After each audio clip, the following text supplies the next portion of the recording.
The Galactic Council had always considered humanity strange, unpredictable, and dangerously creative.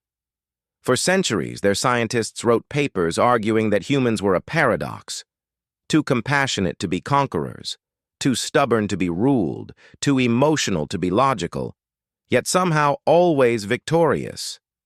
But the Council was done waiting. They had decided unanimously that the humans were a threat. Unfortunately for them, Rose and James had already made sure the galaxy wouldn't get what it wanted. Humanity's homeworld had fallen silent 2 years earlier. Not destroyed, just abandoned. As if 8 billion people had risen overnight, quietly erased themselves from existence, and left behind a perfectly functioning planet. Civilizations across the galaxy panicked. Officials whispered, "Where did they go?" Some said humans had finally ascended to a higher plane. Others claimed it was a mass extinction. But the truth was far stranger. Rose stood at the bridge of the Astraeus, humanity's last and greatest ship, a vessel so advanced it made Council dreadnoughts look like museum antiques. She was calm, dark hair tied back, a faint smile at her lips. James stood beside her, adjusting the settings of the ship's quantum veil. Tall, broad-shouldered, and always quietly thinking, he was the engineer responsible for humanity's final leap. "Council fleet just moved into Sol," Rose reported, her voice steady. "They're scanning Earth. They look confused." James snorted softly. "Let them scan, they won't find us." "We really did it," Rose whispered. "We moved an entire species." James tapped a few last commands. "Not moved," he corrected gently. "Upgraded. Humanity wasn't made to be prey in some galactic hierarchy." The Astraeus hummed as reality folded around it, edges shimmering like a mirage. Humanity, every last one of them, now lived inside this mobile dimensional sanctuary, a pocket realm crafted from quantum latticework and human stubbornness. Rose looked out at the void with a strange fondness. "They'll call it running away." "No," James said. "They'll call it escaping, but humans never escape. We evolve." In the Sol system, the Council fleet grew frantic. Admiral Thalvor slammed a clawed fist on the holotable. "Find them! Humans do not simply vanish." Scientist circles analyzed Earth with disbelief. Cities untouched. Technology intact. No bodies, no signs of war, no distress calls. It was as if they had outsmarted extinction itself. Captain Rylus, an old ally of humanity, watched the chaos unfold. His silver eyes dimmed with regret. "They warned you," he said quietly. "Humans never stay where others expect them. You struck too late." Admiral Thalvor hissed, "Where are they?" Rylus simply pointed at the stars. "Everywhere but here." Back aboard the Astraeus, Rose and James reached the heart of humanity's new domain. The inner cradle, a luminous sphere of blue-white light suspended inside the ship, containing Earth's oceans, sky, forests, and cities. A living world within a world. Millions of humans thrived inside, working, learning, evolving.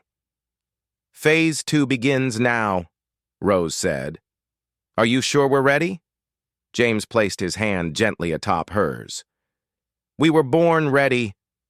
The galaxy forced us into a corner, and humans build doors where walls exist."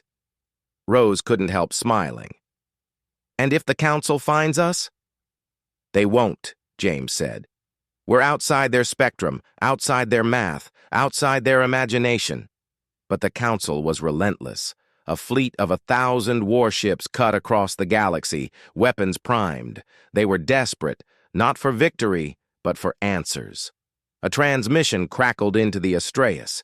They had found a trace. They had found something. Rose stiffened. "It's a Council scout drone. They're trying to breach the dimensional veil." James cracked his knuckles.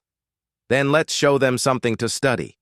He activated the human signature projector, a device that emitted the echo of humanity's presence into real space.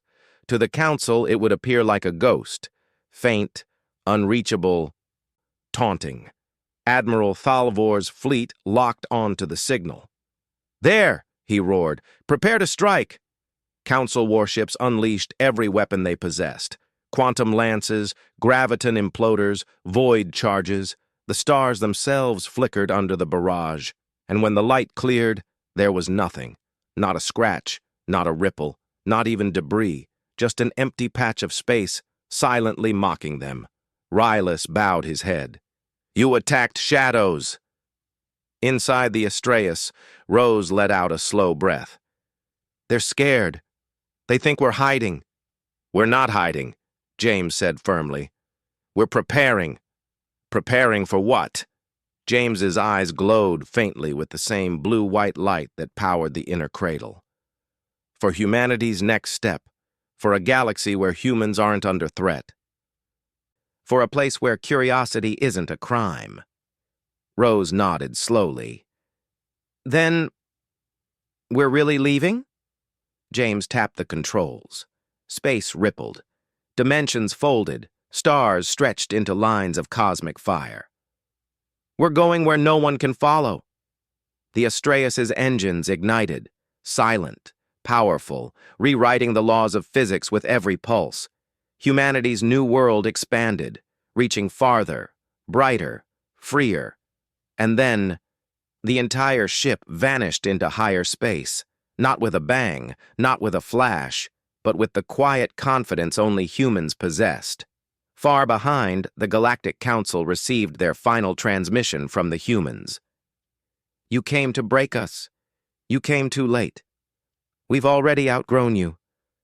Admiral Thalvor trembled with fury. Rylus, however, smiled softly. Because he knew the truth the Council had ignored for centuries. You can threaten a human. You can chase a human.